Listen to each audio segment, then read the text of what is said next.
This next piece was kind of bandied around in the MeWe chat this week, and I felt it was important to put it out to a wider audience. And it's all about energy. It's the most precious resource on the planet, bar none. But what is energy, and how do we view it and interpret it? It is a key thing in understanding life on a much deeper level, and far too many just take it for granted. A bit like the cells piece done last week. Now, energy can be positive and negative, but it's also neutral. It is the neutral aspect that people need to engage. Why? Because it's not yet formed. And so it can be transmuted and manifested into something more positive. Now, one of the big problems over energy is a lot of the New Age shit was highly damaging on an energy level. Too few understand it and how it works. Grounding, crystals, stones, amulets, all riddled with energy. And yet how many stop and think, is this object laced with negative energies from previous holders or the region it came from? And the answer is largely no. People assume it's great and vibrant because the marketeers who sold you it told you so. These crystals give you this or that energy, they say. But how many crystals or stones that you purchased came with a warning to clear them of the previous energy before you used them? None. And therein lies the problem. People assume that they are good and ready to use because someone else with no knowledge or awareness has told them so.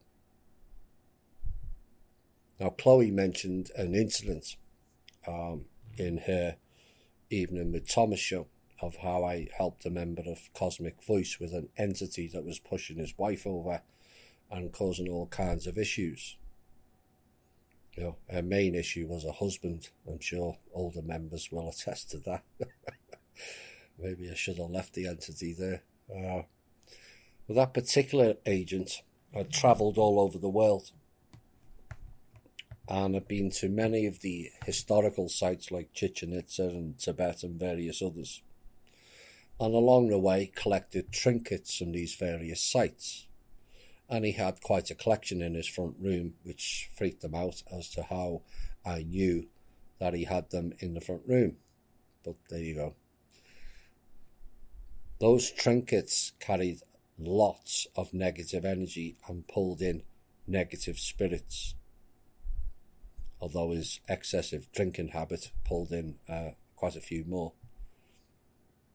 But because he thought they were all from spiritual sites, like Mount Shasta, which is actually Mount Shyster, because they're all shysters that go there, he assumed the objects from there would be spiritual also. Like I said, that New Age program did far more damage than people realise. You must never assume anything.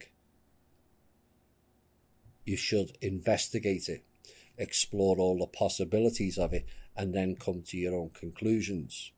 And this is what future thinking brings to the table. This is my action. Now, what are the consequences of such action? That's how you future think. Like yoga, it can be very therapeutic, but I had to make people aware of the issues surrounding it, as the so-called experts will not tell you that.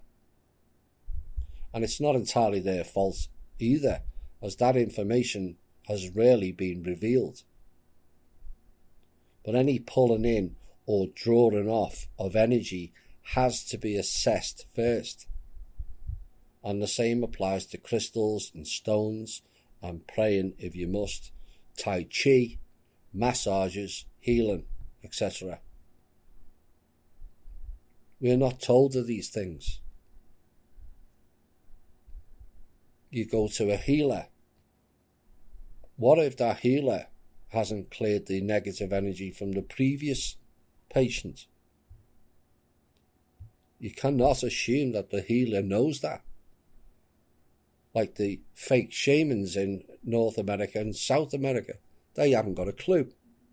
Giving people ayahuasca. Not a clue. All they're interested in is money.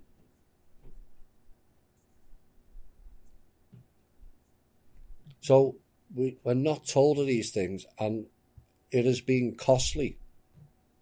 This is where possession comes in.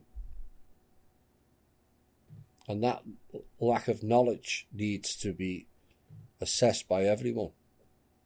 The same applies to sexual engagement in new relationships or one-off encounters. You're not just sleeping with the one person.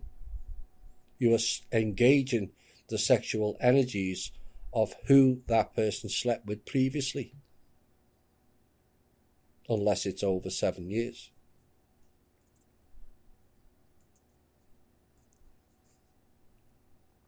Grounding is another thing overlooked. Why assume all ground is beneficial? Mother Earth is infected in various places, is she not? What if it was a form of burial ground in the past? Imagine the trauma energy surrounding it, and these things have to be considered before you engage it.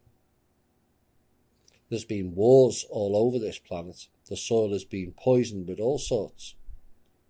Dark spirits and negative energy people have trampled all over it, have they not? And yet you assume that the ground is beneficial to you. It only becomes beneficial when you prepare and create that space. You have to clear the field before engaging. Same applies to the stones. People often ask, what can I do? Do people think, well, what if I decide here on forward that every step I make is clearing the dark energies of before? Ponder on that for a few seconds.